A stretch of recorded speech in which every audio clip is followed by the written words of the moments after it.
to Coffee with Claire. How well do you take care of yourself? And specifically what I'm talking about is self-care. Do you allow yourself to get little splurges every now and then, like a massage or even something like getting your nails done?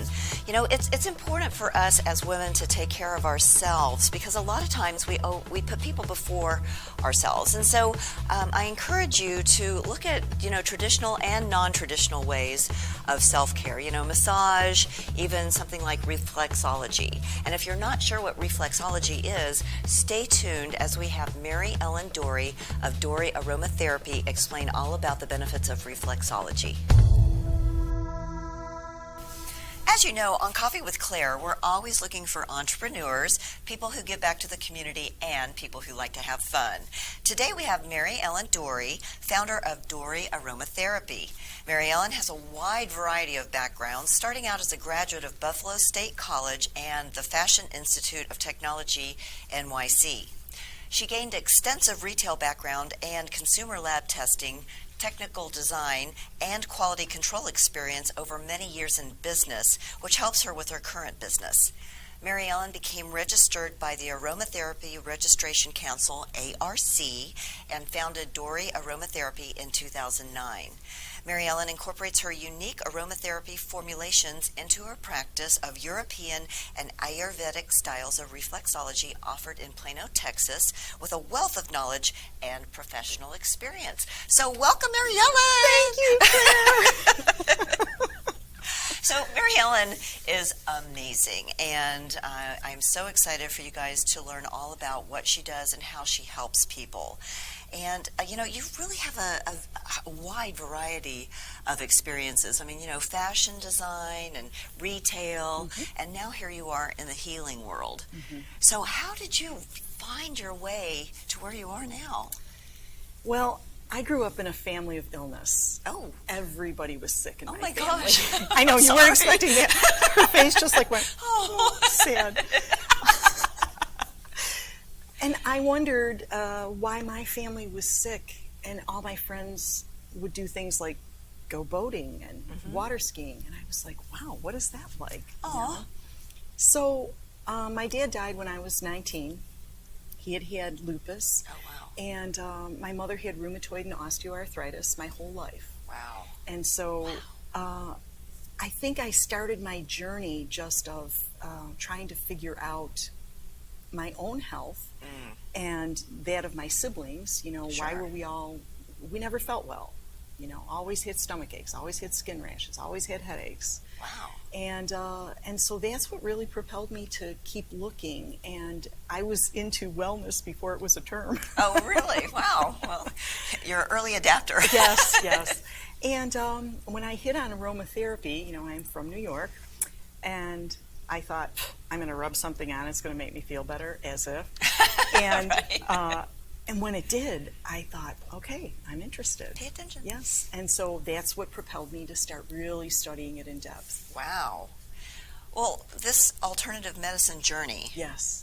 And I do expect a journey. journey. Yeah. Yes. It's offered a lot of learning opportunities for you all over the world, and you've told me about some of the fantastic places that you've gone to and the places or the people that you've got to learn from. What's been your favorite class and your favorite destination? Well, this summer I went to the south of France, and I went to Provence, and it was kind of a dream of mine to run in the lavender fields, and not fall asleep.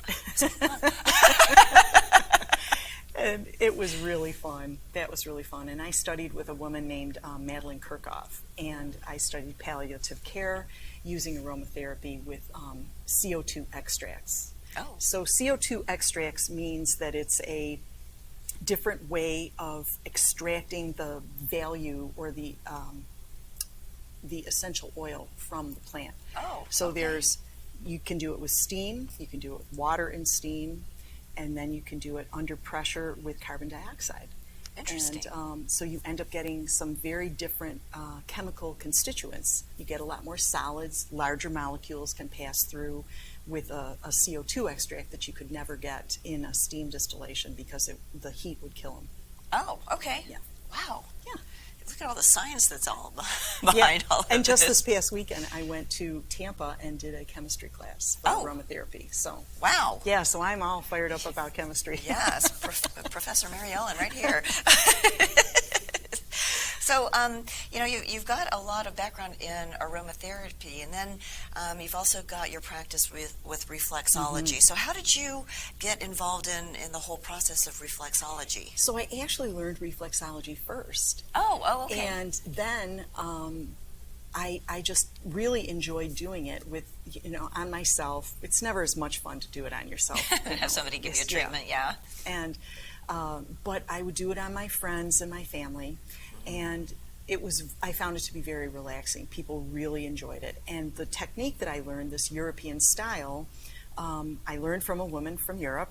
And so it's a very gentle style where you incorporate the essential oil blends based on what the person needs. Oh, wow. And as a result, it's a very, a lot of times when people think of reflexology, they think of things that really hurt, that can shoot you off the table. They hurt so much because you can hit on a point, and when it's congested, it will hurt that much. But when you work with reflexology with the essential oils, you let the oils do the hard work, and you work very gently. So when you're working on somebody's foot and you're using the essential oils know where to go? Or do you figure that out and then tell the essential oils where to go? I mean, how does that work? So that's a really good question. So what happens is I take an assessment. I find out, health history, current medications, that kind of thing. There are some things that essential oils are contraindicated for. But as a general rule, they're incredibly safe. Okay. However, you do need to treat them with respect. And all of my formulations, based on what they've told me, and then I do an assessment on the foot, and based on what the feet have said and what their health history has told me. Okay. Then I take up to 3 of my formulas, which have already been, they're already diluted. And I further dilute them, and then I really gently rub them into the feet. And I pay special attention to the points that were most sore. And so the formulations that I'm using are to address the issues that the person is having. Does that make sense? Yeah. Okay. Yeah, and I just think it's so fascinating that you can. Well, I guess for definition purposes, let's go back and define what reflexology is. So reflexology has been around for thousands of years. Okay, so it's not a new thing. No, okay. All the ancient cultures used reflexology in one form or another. In the ancient caves, or not caves, but pyramids in Egypt, there are hieroglyphs illustrating people rubbing one one-another's feet. Really? Yes. Wow. Yes. And I'm sorry I don't have a picture of that. That's okay. I can imagine. But what reflexology does, everything in the body reflexes to the hands, the feet, and the ears. So The when hands, the the feet, and the and ears. your ears. Yes. Oh. So when you're stressed, if you're frustrated, you can rub your ears just for a few minutes, Yeah. and you'll notice that your whole body will just calm down. Interesting. Yeah, I've had parents tell me that their little kids love it when they just massage their ears. And I said to this one mom, when she told me that, she said, oh, now that makes so much sense. Or if you're in an airport and you're frustrated because you're waiting for your plane, you can just work your hands. Really? Just work your hands. And you had a great thing that you did a few minutes ago. Oh yeah, I do this for energy to Yes. activate all the acupressure points in my hands. And that's exactly what you're doing. You're stimulating blood flow to all those acupressure points in the hands. So when you work on the feet, you have the most area with which to really get in there and work. This is a lot more compact. And thank goodness. Hi.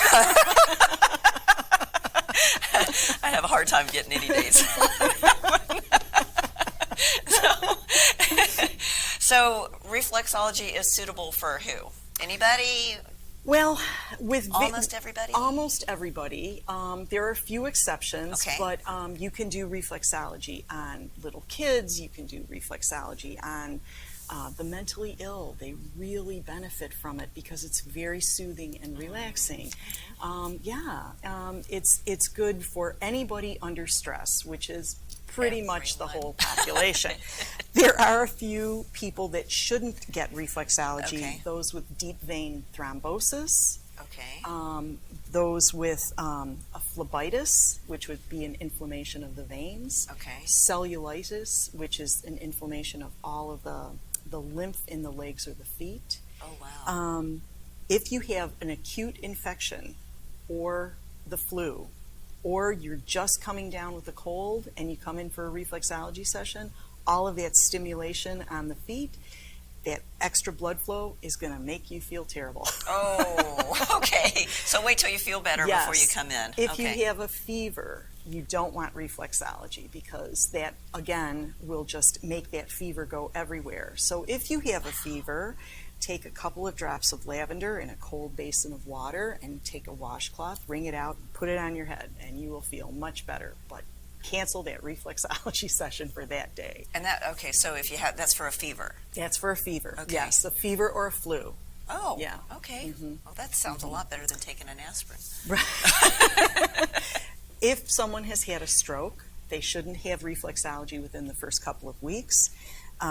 If someone has an unstable pregnancy where they're spotting, they're in fear of losing the child, that's not a time for reflexology. Okay. And if you've had surgery, you shouldn't get reflexology for 4 to 6 weeks afterwards because you are stimulating blood flow and you don't want to throw a blood clot, Oh, right? yeah, Because that makes after sense. anesthesia, people can sometimes throw a blood clot.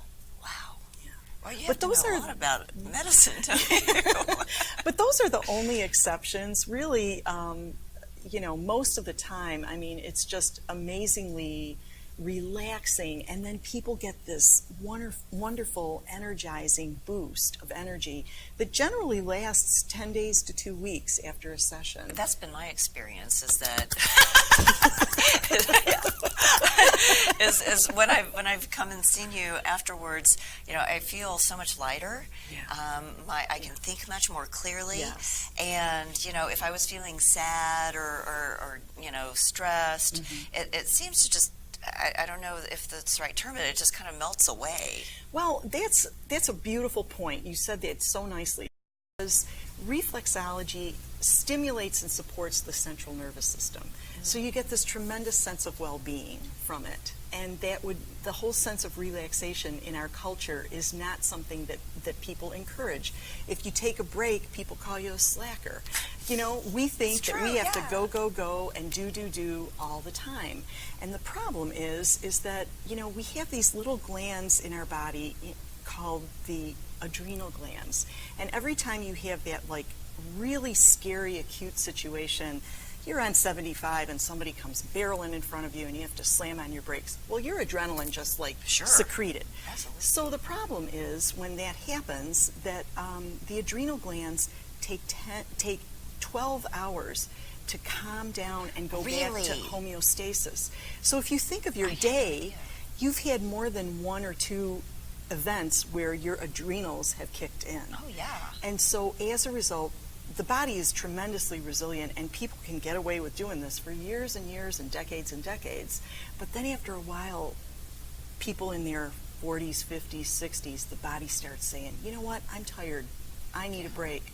So when you do a treatment like this, you're actually giving your body that deep relaxation, that central nervous system relaxation. You are stimulating that blood flow throughout the entire body. So you are saying to those poor overworked adrenals, hey, I love you. And you have to. Yes. You have to. If you want to continue to enjoy your life and enjoy the joie de vivre that you've developed as you've gotten older, that's the time to really put that effort in. And I think it's fascinating. You have a chart in your office that kind of shows all the different places on your foot that I don't know how you do it, but you can figure out what's going on in somebody's whole body just from a little spot on your foot. Well, that's because of the reflex points everything reflexes to a specific body part. Okay. So, for example, it's not just the organs, it's muscles, it's bone. You have okay, right here on your hand, this is your spine. Okay. So if you press on the bony part of your hand, here, let me do. So here, just relax your hand. So if you press here. I'm having a hard time relaxing even now.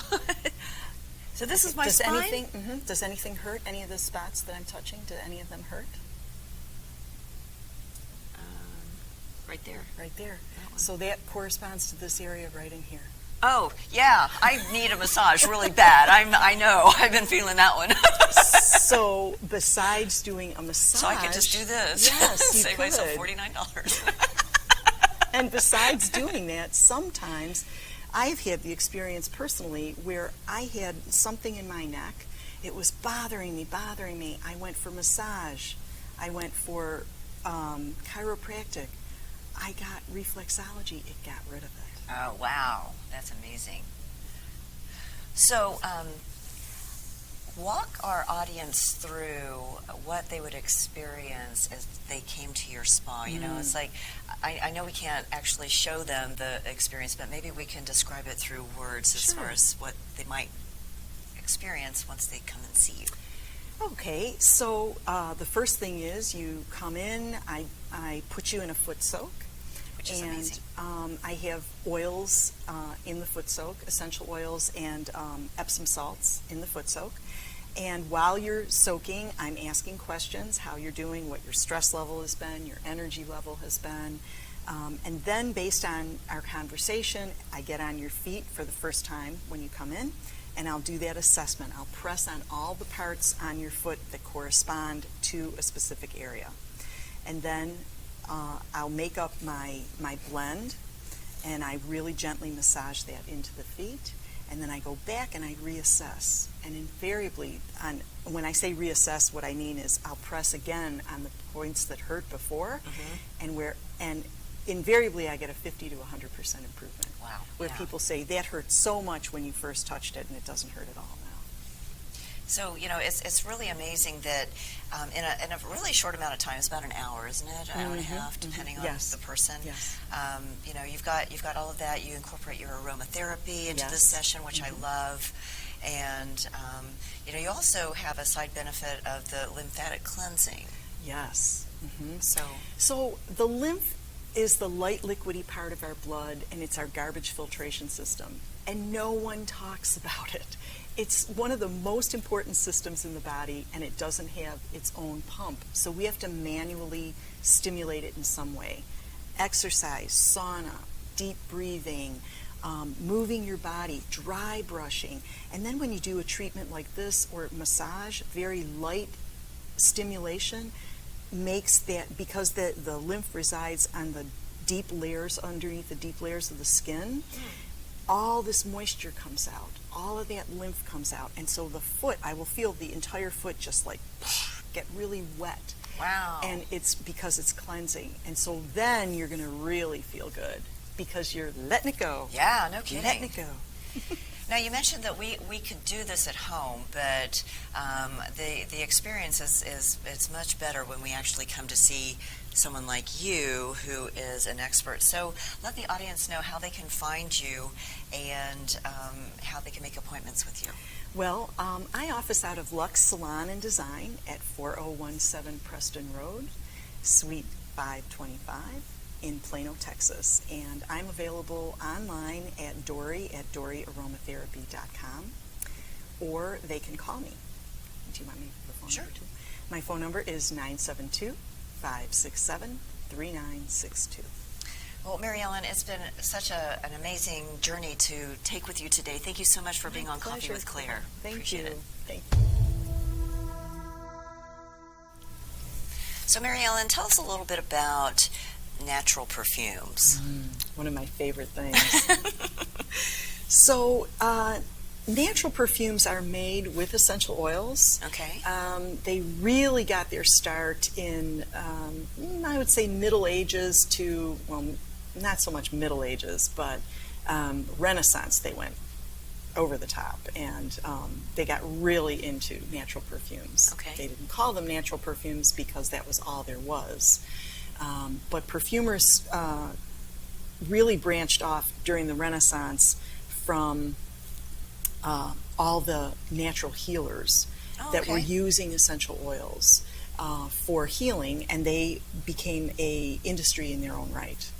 So since then, it was predominantly industry that was focused on men smelling good, and then it went into the women smelling good as well.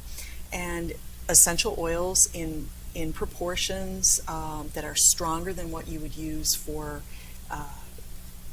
healing purposes are diluted into natural bases like oils or alcohol. And then they're worn. The natural perfumes create a wonderful personalized scent because they mix with your own body chemistry to create something really special. They will never last as long as a synthetic perfume because the value actually goes into the skin. The synthetics, so what the natural perfumes will do is actually really stimulate and support your immune system as well. Oh, wow. So there's a side benefit to There smelling good. definitely is. The synthetic perfumes that's basically most everything that's out in the marketplace. There are some of the French houses that have, and the European houses, the German and French, that I can think of offhand, that make perfumes from a natural source, and those perfumes are always much more expensive. And the reason for that versus the synthetics is that it's much cheaper and easier to make synthetics. It takes much more care, much more plant material to make the essential oils that go into making the natural perfumes. And so the natural perfumes are probably okay for sensitive skin, or generally, yes. Generally, yeah. I think if you work with a natural perfumer, and that would be really fun to do, to make a natural perfume with you. Oh, okay. Yes, let's. Yes, and. Basically, you have to, there are some cautions. There are certain oils that would be sensitizing to the skin that you would not use, or that you would use in very minute quantities. So, again, you need to know what you're doing because you're working with these very potent chemical constituents, essential oils. Well, so there you have it. That's everything you needed to know about natural perfumes. Thank you, Mary Ellen. Appreciate it. Thank you, Claire. Appreciate it. Thank you. I have to tell you, it's such an honor and privilege to know Claire Billingsley. And to be on her show was absolutely fantastic. I do business and life coaching, and I do motivational speaking. So to be with someone like Claire is not only a privilege and an honor, but an absolute blessing. I was able to be on her show and do a program, and I can just tell you a few weeks later that I had calls requesting and even asking me to go speak at their group. So again, thank you, Claire, for everything that you're doing. Thank you for having the vision and the innovation and the creativity to do this fantastic program. If you haven't been on her show, I would absolutely suggest and highly recommend that you would call and get on her agenda. And if you haven't watched it, I would encourage you to sit down and go through several different episodes, and you'll find out how amazing Claire Billingsley is and what a great friend she is as well. So how good are you at self-care? My challenge to you this week is to find something that is going to be a little therapeutic for you, even if it's something as small as going to Whole Foods and getting a chair massage while you're grocery shopping. Do something that is really beneficial for you. You're going to feel great after you do. Now, if you're looking for archived episodes of Coffee with Claire, you can find us at wbtvn/channel/Coffee with Claire. We're also on Apple and Roku and all of those great internet carriers. And remember, as always, to follow the fun. See you next time.